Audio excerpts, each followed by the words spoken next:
I was really thankful to get the opportunity to come here and to speak to you and to also increase my knowledge a little bit of specifically what was in Arkansas. I'm tired of studying about Massachusetts and New Jersey and, places like that. And so, I started digging in a little bit to what was here in Arkansas in the colonial period. And when we say colonial, we mean the period between when Arkansas Post was established in 1686 and when Louisiana became part of the United States in 1804 with the Louisiana Purchase. So that's really the window that we're looking at. Right? And if you look at a map, this is from the 1755 D'Anville map, a little section. Oh, I didn't mean to do that. A little section of it, but that's okay. There we go. There we go. Sorry, not used to all the tech. You can see that there's really not a lot filled in Arkansas. Arkansas is like from here to here, right, on this map. Really not a lot filled in.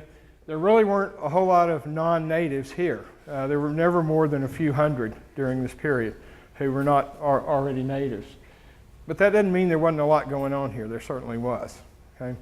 And one of the chief denizens of this area during the colonial period were these guys who would go out trapping and hunting and trading with the natives. If they were up north, they were sometimes called coureurs de bois, and I don't speak French, so please don't make fun of me. But this is Frederick Remington's interpretation of a French-Canadian coureur de bois. I don't think that his counterparts in Arkansas probably looked much different than this. So this was probably what a typical Arkansan might have looked like during that time. I think he's got kind of a honey bear look about him, like he just doesn't care what we think.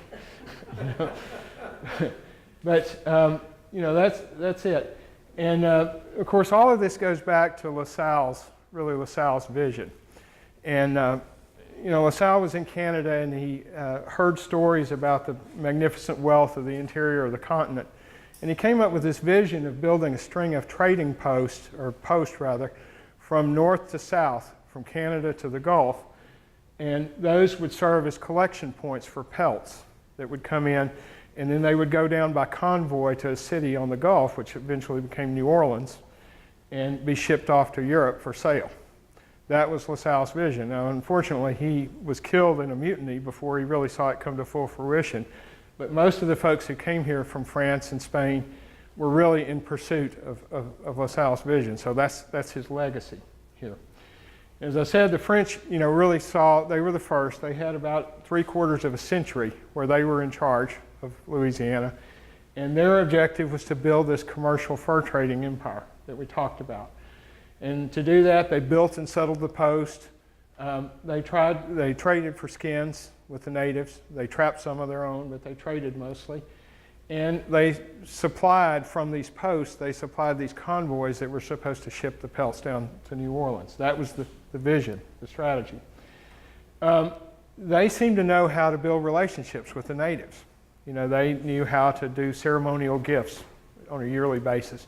They knew how to talk to them in a way that at least created the perception that they were viewed as equal partners in trade. And that was good. The French were really, really good at that, at cultivating those relationships with their partners. Most of the people who came here during this French regime were, as I said, these traders and hunters and trappers, those kinds of folks. But there were also people who came to settle around the posts and farm and supply those convoys. There were a good many slaves, that were brought here, unfortunately. And there were merchants. I was actually surprised to learn there was a wine shop at Arkansas Post during this time period. Did not know that. There were soldiers who were here to preserve order. There were clergy to minister to the spiritual needs and so forth.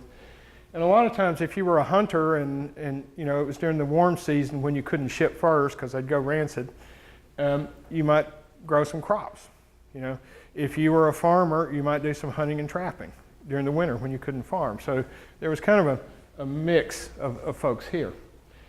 When Spain took over after France ceded Louisiana following the 7 Years' War, the French and Indian War, or technically the Fourth French and Indian War, they liked the fur trade too, but they also had the objective of having a buffer zone between the British to the east and New Spain to the west.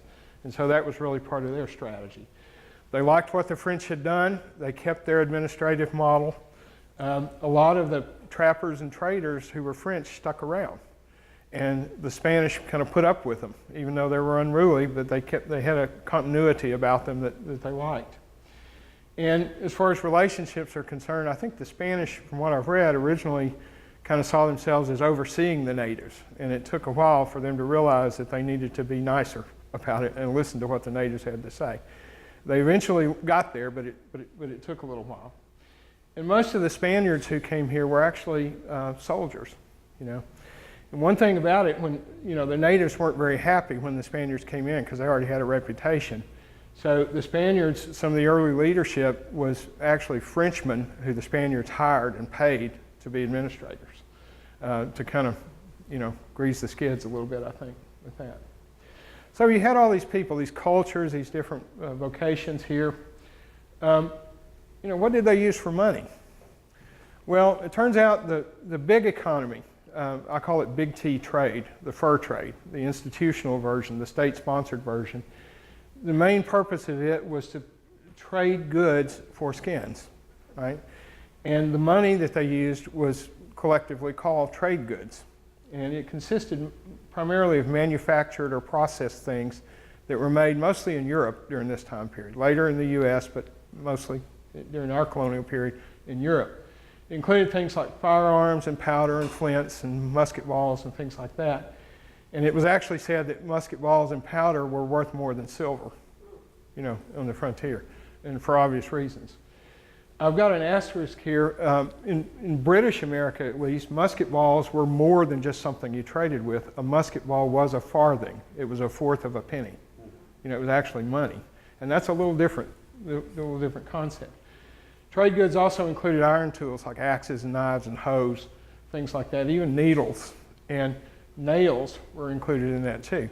There's a reason, as something that transcended into the category of money, there's a reason why it's an 8-penny nail or a 10-penny nail. That was money, you know, at that time, which is more than just something you use, right? Cloth was very much prized as a trade good, whether it was thread or cloth or sewn garments, whatever. Household goods. The natives adored adornments. Right, they liked silver trinkets and beads and things like that. So those fell into trade goods as well. Turns out I've got an asterisk here. Well, in Massachusetts, for example, you could pay your tuition to Harvard College with wampum, which was made from shells. Now, I don't see any evidence of that here in Arkansas. I don't see any evidence of money substitutes, we call those here. If you do know of something, I sure appreciate hearing about it. Okay? Alcohol was a trade good. Tobacco was brought in, but we also grew tobacco here in Arkansas. Certain herbs, coffee, tea were brought in. Sugar was brought in some places. Indigo, again, brought in. It was a pigment that was used, a blue pigment that was used, but we also grew that here too. So some of it was brought in, some of it was grown here. I found it very interesting that vermilion was so widely used. Does anybody know what vermilion is? Where it comes from? It's a red pigment, and it's used to paint your face or to put coloring on pottery. The problem is it's made from ground up cinnabar, which is a mineral that is a sulfide of mercury. It's very, very toxic. And I actually wondered, you know, we see quite a bit of that in Arkansas. I actually wondered if that had some impact on the decline of the population of quapaws, for example, here. But you'll see in a minute, you'll see where there was actually quite a bit of that. That's one type of money. A second type of money was what we call commodity money or country money. And that's stuff that's produced locally. That's beans and corn, things you grow. That's animal products. In some cases, it's tobacco and things like that we grew, or stuff that's gathered in the wild. And you know, lumber, labor, pretty much anything of value kind of falls into this category, right? This was not so much a matter of supporting the fur trade. These were all things that were valuable or useful to people, right? That's where the value came from. But these were not so much things that were useful to the fur trade. They were useful for people who were just getting by. That's what you needed for survival, you know. And it actually continued even into the 20th century. I used to hear my grandparents tell about stories of doctors making house calls and being paid with eggs, you know. The same kind of thing endured for a long time, and it still goes on today to an extent, right? And then the third type of money is the more conventional or abstract currencies. These things are not valuable because they're useful, they're valuable because they symbolize value. You can't eat a coin or chop a tree down with a piece of paper money, right? It symbolizes value.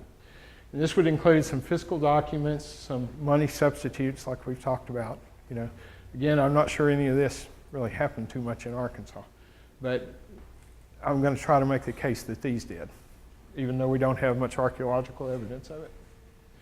So, you know, if you look at this, I would argue that here's some trade items that were taking on some of the characteristics of actual money, what we talk about as money.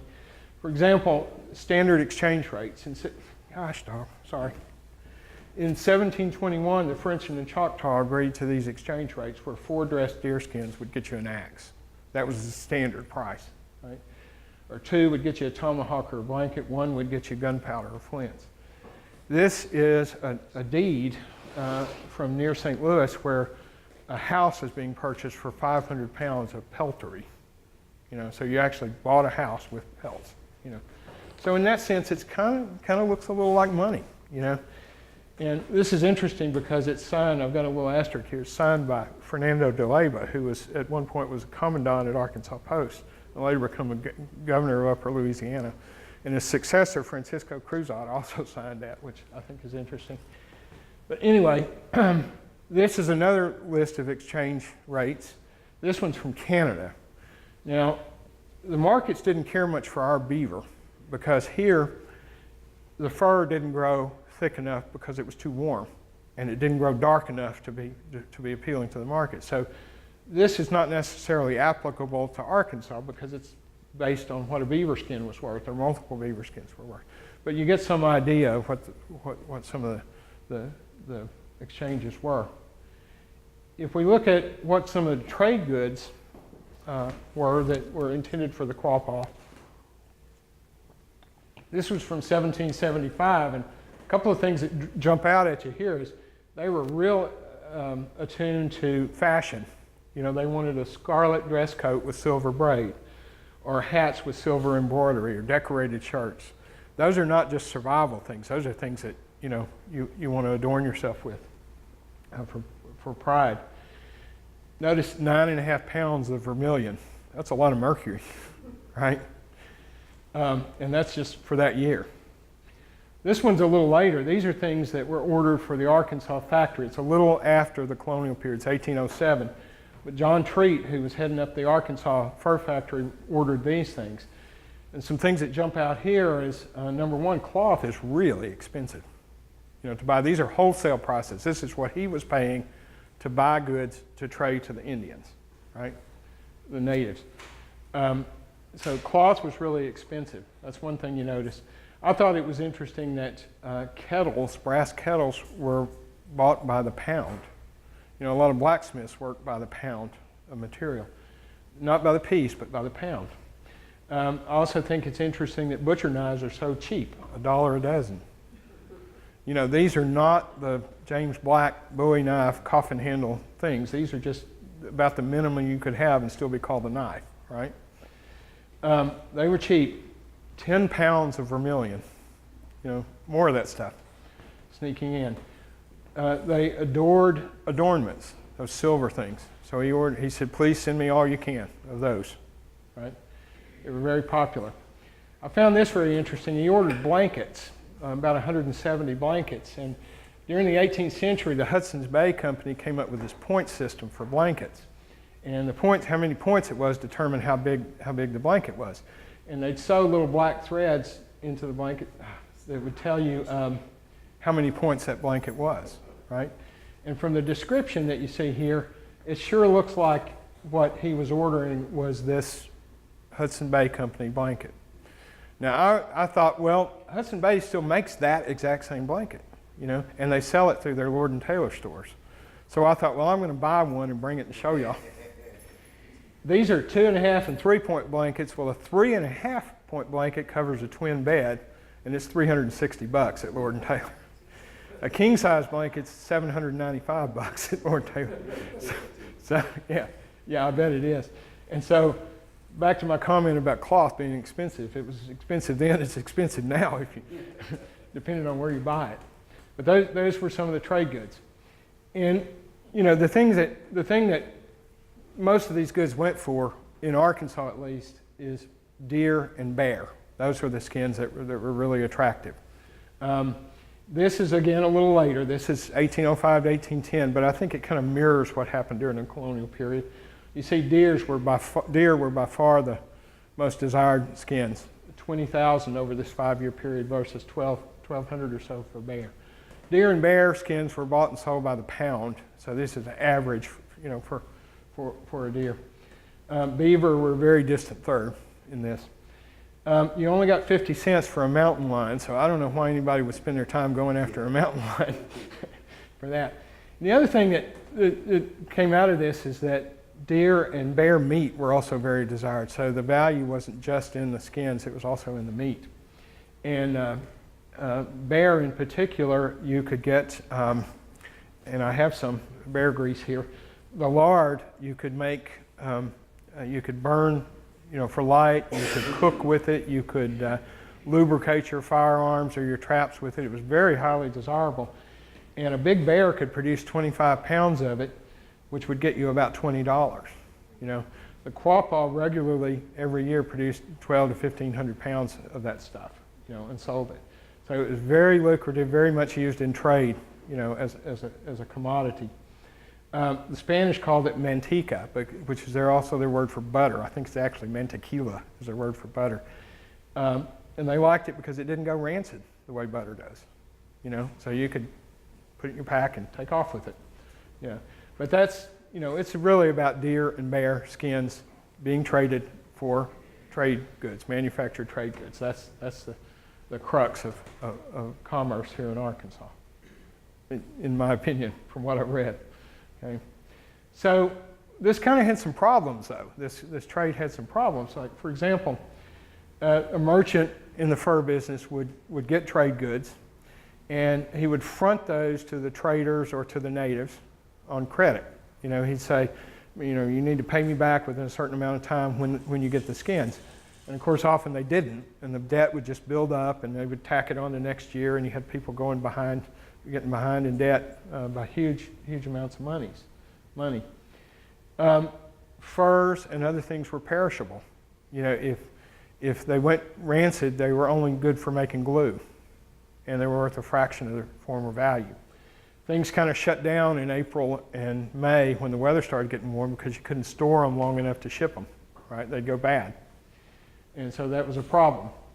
Both the French and the Spanish struggled with maintaining a supply of good quality trade goods. And that was always a source of friction with the natives. You know, when are the trade goods going to arrive? These are not good. When are you going to get me some quality stuff? And if you don't, I'm going to go talk to the British because they don't have any trouble getting trade goods, you know, of high quality. So that was always an issue. And then the British and their allies, the Chickasaws and others, were always chipping away, trying to get into Louisiana with their own trade. So there were always these incursions that sometimes erupted into hostility, and that made it even harder to make a living here. When they weren't dealing with that, they had weather and floods. You know, there were always a problem. Arkansas Post kept having to move because of flooding. You know, and then just the fickleness of the market itself was an issue. You had the same thing, the same kind of problems in a lot of cases with this day-to-day commerce of just living, people just living. You had a limited trading community, so if you had something to trade, you had to find somebody who needed that and who had something that you needed in return. And that wasn't always difficult when you only have 100 people, you know, in the market. And you know, I think maybe the bigger problem, this was true in other parts of the country too, was that this was a very hand-to-mouth transactional kind of economy, right? So there wasn't any way to accumulate wealth. You know, you can't save up enough fish to build a barn next year. You know, it just doesn't work. And so barter kind of reaches its limits at some point. But nonetheless, all of this stuff kind of worked for over a century. You know, it worked for the French, it worked for the Spanish, and then when the Americans came in, it worked for them too.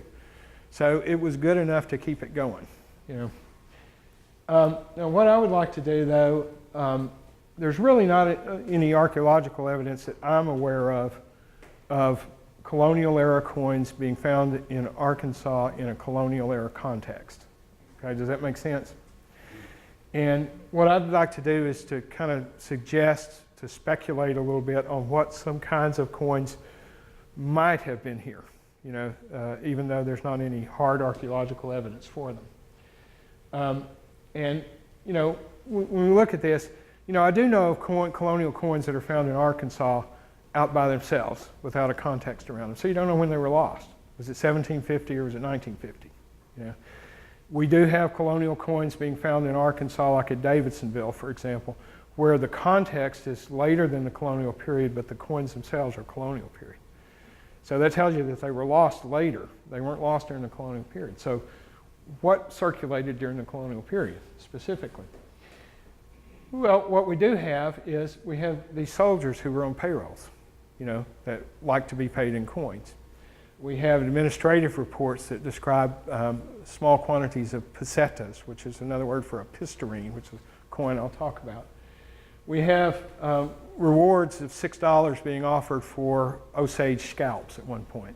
Well, if you bring in a scalp, how are you going to get paid if you don't have a coin or something to be paid with? Right?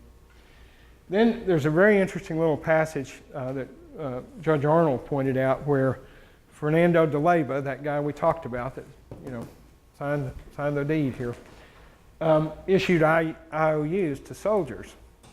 And those IOUs were actually passed around as money. If de Leyva owes me $10, you know, I've got $10 that I can spend with you, right? And that is actually paper money. That's how the first paper money in the New World was conceived. It was written on playing cards by a French commander in Canada in 1686. So that actually is paper money. But we've got some other things too. We've got when John Law, the Scottish financier who gained control of the French treasury, he had a concession in Arkansas, a large land concession where he tried to get people to move here in a big real estate bubble. And he actually printed lots of paper money and minted lots of coins. Oh, sorry I keep doing that. I'm just not used to this. I think it's very reasonable that some of his material came here. You know, we have lots of expeditions and projects that where they talk about that all had budgets. You know, how were those paid for? We know that payments were made. Were they done by drafts? Were they done by bills of exchange like this that you see in British America? Or did they use some kind of cash to do it? I don't know. That's one of my questions I talked about. I have a lot of questions, but I'm going to research that further. We have instances of merchants requesting cash payments from people who were behind in debt. So they wouldn't extend more credit, they wanted to be paid in cash. Well, how would they pay? You know, if they didn't have any coins or paper money to pay. And then we have some descriptions of French gamblers, you know, 100 livres a night. You know, even James Miller, when he came here, the first territorial governor, when he came here in the 1820s, talks about that. You know, they're gambling all the time. Well, what did they use, you know, to gamble? And then one of my favorites is the idea that if you have a coin that's being used here and you have a coin that's being used here and you're in the middle, what are the chances that the folks in the middle had those same coins? You know, and there is an instance of that I'll talk about. So just to speculate just a little bit about some scenarios, what I did was I looked at each country. I looked at France and Spain and kind of the universe of coins that we know circulated in North America from France. Okay? And those include some domestic coins, some coins they made for their colonies. This is recovered from a shipwreck that was part of a shipment of coins that was bound for Canada. You know, there are, as I said, domestic coins. There are coins that they recalled and re-stamped and then sent to America. You know? So I looked at all those and I kind of said, well, what I think is the most likely scenario? In fact, what are three likely scenarios where coins might have come here? And I mentioned the John Law era coinage from right around 1720. We know from his letters that he ordered coins to be sent to America. You know, so I think it's pretty likely that some of them ended up in Arkansas. He printed 80 million livres of paper money, which was more than the entire country of France was worth, I believe, at that point. And I think it's very conceivable that some of that came to America too. And I have examples of these up here, if you want to see those. So that's number 3. This is a countdown, not necessarily any order here, but this is a countdown of these, okay? Number 2, there were some extremely successful coins, and again, I don't speak French. My hoity-toity friends would say deniers, or denier. I'm just going to say deniers because I'm from Arkansas, right? But these were Billon coins, and Billon is 20 to 25% silver and mostly copper and tin. So it tends to corrode really badly in the ground. And nevertheless, these coins were very popular. There was really 2 series. There was the Musketeers or Mousquetaires that were only for a 3 or 4 year period, and they're named because this hollow cross mirrors what the Musketeers wore on their uniforms. Okay? Again, they're made out of Billon. They're 15 and 30 deniers. And then there was a later series that lasted about 3 decades that were called Sous marks, or Sous marks rather, and they're also 15 and 30 deniers. And these were extremely useful and popular in the colonies, and we know they circulated widely because they're extensively counterfeited.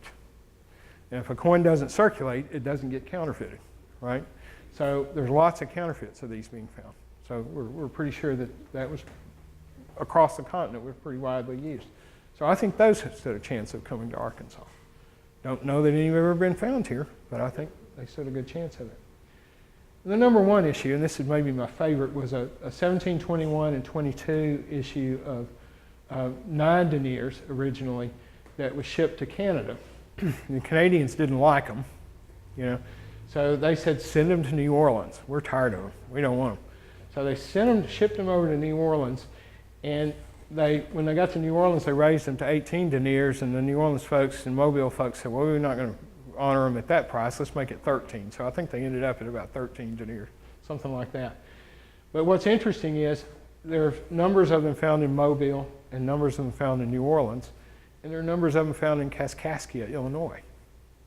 So they're on both sides of Arkansas. So I think it's pretty likely that we ended up with some of them here, right? Okay, that's France. Did the same thing with Spain. You know, Spain had several different kinds of currency. The tops of these are called cobs, and they cut the end off a bar of silver, and they'd pound it out, and when they got it about the right weight, you know, they cut pieces off till they got the right weight. When it was the right weight, they'd stamp a design on it. And those are called cobs because it's short for Cabo de Barra, which is end of the bar.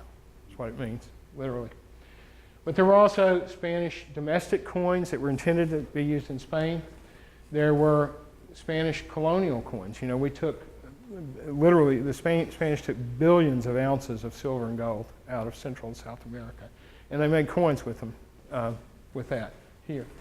So out of all this mix, what was likely to have been here? Well, we know in British America, the source of our dollar that we use today, the source of the US dollar, was called the Spanish milled dollar. This is our first $1 bill from 1775. And it was denominated as a Spanish milled dollar, redeemable as a Spanish milled dollar. Now at that point, we didn't have any Spanish milled dollars. So it was kind of silly to say it was redeemable, but it was. And we know what Spanish means, we know what dollar means, but what does milled means? And it literally means it was made with a machine. That's all it means. And the way of doing that in those days was a coin press like this, where you had this big lever that had 2 500-pound balls on either side, and these guys would alternately turn it down, and screw it back up, and it would press a coin in the middle. This little guy would set and put a blank in, and after the coin was done, he'd pull the coin out and throw it in a basket. Now, they would make anywhere from 40 to 100 coins a minute. So think about that for just a minute, how fast these guys are moving. This guy worked until he ran out of fingers and then he retired. I'm serious. I'm completely serious about that. He drew a pension after he ran out of fingers. Okay? But those coins that they produced, the Spanish ones that they produced in Mexico City and other mints, were just beautiful. Classic design. And I can talk a little more later about that. There's some of us, me included, who think that the dollar sign actually came from this design, this part of the design, you know, of the coin. And I can explain more about that. The other machine that was used was called a castang machine, and it was used to put the edges on the coin. Sorry. So that's what Spanish milled dollars are about. Now, in this period, in our colonial period, we really saw three different kinds. There's that pillar design. There's a portrait design that's less attractive, obviously, because it shows this guy, Charles III, and the also non-attractive portrait of his successor, Charles IV. And these were made in mints, like I said, all over Central and South America. Usually multiple mints in the same country even. But these were absolutely the most recognizable coin in America, really until the Civil War. These were legal tender until 1857 in the United States. And if you look at how many US silver dollars, American silver dollars and silver coins were in place, there weren't even any made between 1803 and 1840. So until the Civil War, and probably until after, I know a man who grew up in New Orleans and used these years after, then. But until years after the Civil War, if you said to an American, "I've got $1," this is what came to mind. It wasn't a U.S. silver dollar at all, So anyway, and the cool thing about it is you had these little pieces. This is a piece of 8 you've heard of. Well, there's also a piece of 4 and a piece of 2 and a piece of 1 and a half of a bit. One was a bit. 1 real or 1/8 of this was a bit. All right. And then you had a half bit that was a medio or a picayune. If you went to New Orleans and you bought a copy of the Times, it cost you a picayune, so it's the Times Picayune, the newspaper there. All right. Also, cut pieces of these things could be used to make change, and that was very common. But essentially, it's the same design regardless of size, so you get a little mini-me down here thing going on. Right. So that was those colonial coins. Let me go back. Those colonial coins made in Central and South America, I think, are the one scenario here. Those would have come in through New Orleans. They would have come in through the southeastern colonies, that would have come here. And there have been these found in Arkansas, but again, not necessarily in a colonial context, right? But that's the first scenario. The second scenario is really domestic coins, Spanish domestic coins. And I think these were what was used to pay the soldiers. I think when they shipped payroll, this is what they actually shipped. The silver ones had 80% of the silver of the colonial coins, so they were really less valuable in terms of intrinsic value. I've got an X through the gold coin because I don't really think they shipped any gold coins here. I think they held on to those, kept them all in Spain. But this is my second scenario. I think these Spanish domestic coins were probably used to pay some of the soldiers and other service providers here. The most likely scenario, in my opinion, is that we saw pistarines. And in fact, there's a document that refers to an inventory where there are some pistarines at Arkansas Post. Pistarine, again, was one of these where it had 1/5 of the silver removed, so it was only worth, it took 5 of these to make $1 as opposed to 4 of the Colonial, 2 reals. Okay? And the most popular one was called the cross pistarine because of this design that separated the Castile and Leon family crest. That was the most common silver coin in North America in the 18th century, was a cross pistarine. Okay? You could spend that as a 20-cent piece in America until about 1825. There was actually one of these found at Davidsonville, not at the tavern, but at another site. But that was the most common. And of course, if you cut it in pieces, this is a 1/4, each one of those is 5 cents, right? And people typically would put a hole through there. You see a little hole? They didn't have pockets, so they would string their coins on strings and tie them inside their clothing, for security. It's popular now to suggest that these were used as talismans, but I think it was more often just a matter of security than it was to do anything decorative, a talisman. There were enough of these that Virginia actually printed some of its paper money denominated in pistarines, So I just have a gut feeling that these were fairly common, even in Arkansas. And I was going to talk about the possibility of some American coins being here. How are we doing on time, Daniel? I'm going to look. I don't care. Anybody else care about time? 12:40, about 5 minutes. 5 minutes, okay, I'm going to skip that then. I'll come back to it if anybody's interested. I was going to talk about Davidsonville and some of the characteristics of coins there, but let's just talk about what a merchant had to deal with, okay, in general. First off, they had to make change. There was probably not enough small change, and so they had to make change by cutting coins in pieces. Okay? And I've been on a quest to figure out, well, what was the process? What was the commercial process that you did that by? You could cut a coin with a chisel or one of those big Bowie knives or something, and that left a certain kind of tool mark, you know, when you did that, and I've got a coin like that. And a merchant might indeed have a big chisel or might have a knife like that. But a lot of these coins are cut very, very squarely, you know. And I think to do that, you have to have some kind of shears, you know, some kind of shear. And I don't think a merchant had something like that on hand. I think a blacksmith had to do that ahead of time. You know, I think a merchant would take some coins to the blacksmith and have them cut for him. And I wanted to see how hard that was to do, so I bought one of these old pillar dollars and cut it up on the Historic Arkansas Museum's press, right? And what I found was it was real hard to keep it straight when you were cutting, so it pulled, you know, didn't give a clean cut. There were some in the Caribbean that really had these elaborate edges. But just to give you some idea of scale, these are the shears that I bought to cut coins. Now, I brought some coins. If anybody's interested after the show, we can cut some. I can demonstrate that. Okay, but anyway, so that's something a merchant had to deal with, was how to make change. You know, something else merchants had to deal with a lot was counterfeits. Now, you know, there were Spanish counterfeits, there were French counterfeits. Later, there were American counterfeit coins they had to deal with, right? And some of them are actually pretty good. This is a Spanish, this is one of those pistorines that's a counterfeit of a pistorine, right? And both this coin and this coin and this coin were made to look silver. They're actually brass or copper, but they were made to look silver by coating them with mercury. So a lot of mercury around, you know, in the environment. The interesting thing, a lot of people don't realize this, about 3/4 of all coins in British America, at least, were half pennies, were some version of a British or Irish half penny. 3/4 of all coins, you know. At least 2/3 of those coins were counterfeits. So if you do the math, and stay away from the screen, half of the coins in British America were counterfeit half pennies. You know, and that's a pretty striking result, really. But you know, the numbers are there. That, you know, in terms of what we find and so forth.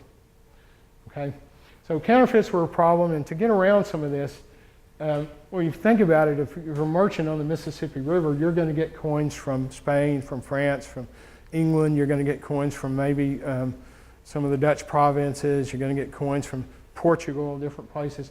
In fact, I think, you know, this is talking about Portuguese gold coins. I think if you found a gold coin in America, it was probably Portuguese. It wasn't Spanish, as people will tell you. Okay?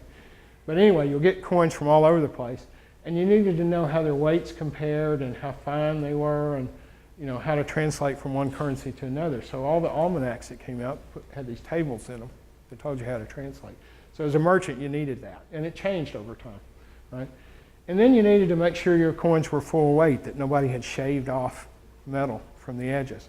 So you need a balance scale, like this one, to do that.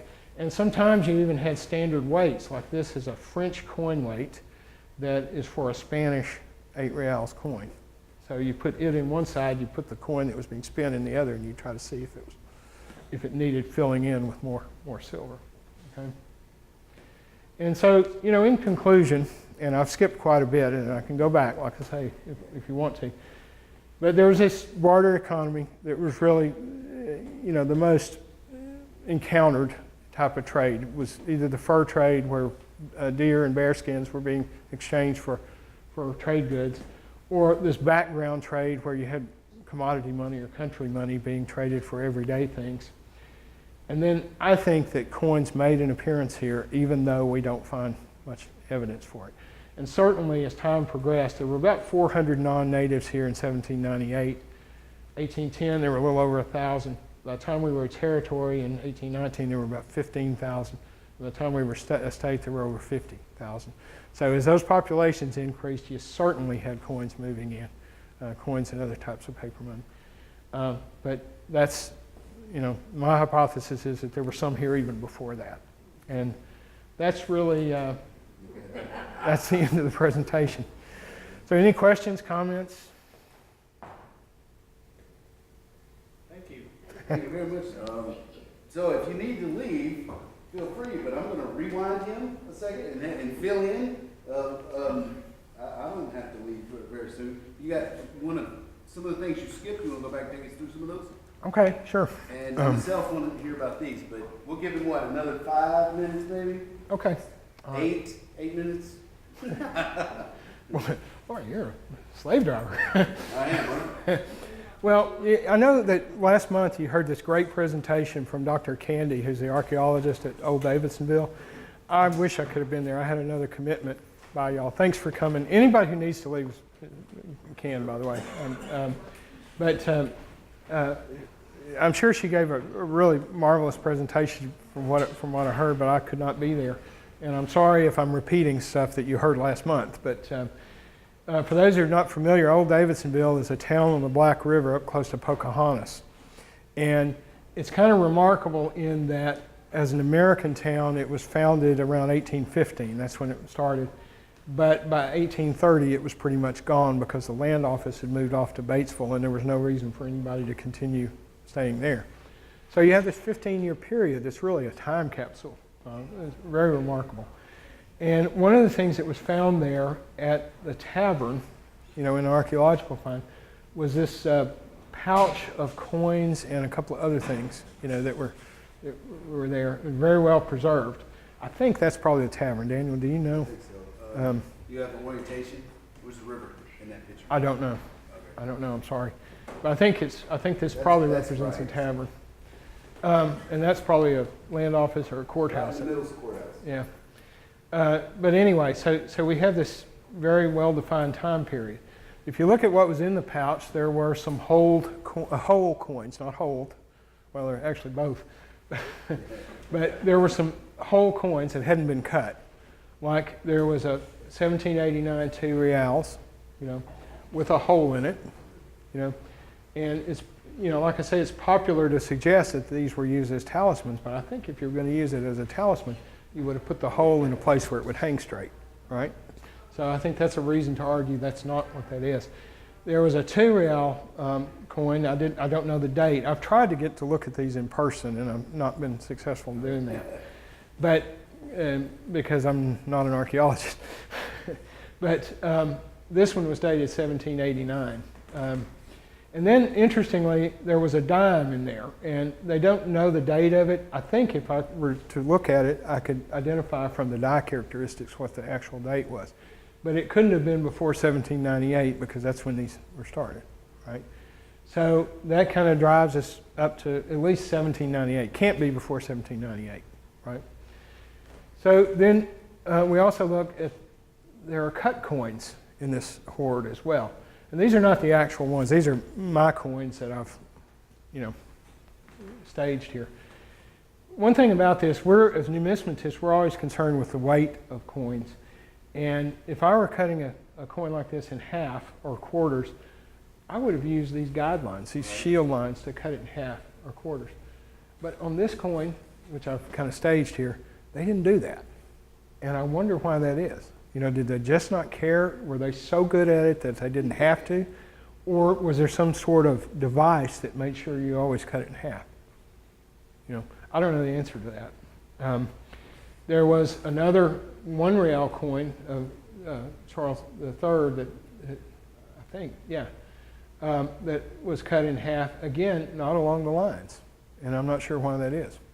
Then there was a US $50 that was cut in 4 pieces. Again, the date's not known, but I think if you looked at the die characteristics, the detailed die characteristics, it might be possible to determine what the date of that was. But this kind of coin wasn't produced until, they said 1808. They were actually produced in 1807. But anyway, so that's an earliest possible date for these. So you get this idea of, a person would have a mixture of whole coins and cut coins, and some of them had been whole and some hadn't, and so forth. And these were all in a little leather pouch. That's a modern leather pouch. That's not an old one, but that's kind of what it looked like. There were some other things in there that were interesting. There was a copper thimble, a copper button, and a brass pin.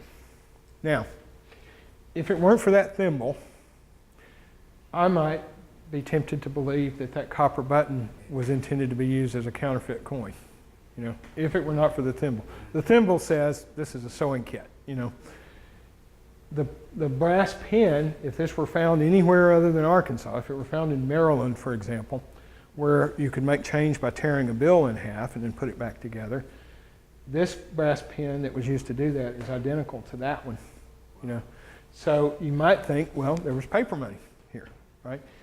But I can't find any evidence of Arkansas paper money other than that John Law stuff and other than DeLeyva's IOUs until 1838. So the State Bank and the State Real Estate Bank issued scrip in 1838. So I think sometimes a pin and a button and a thimble are just a pin, a button, and a thimble. So forgive my imagination there.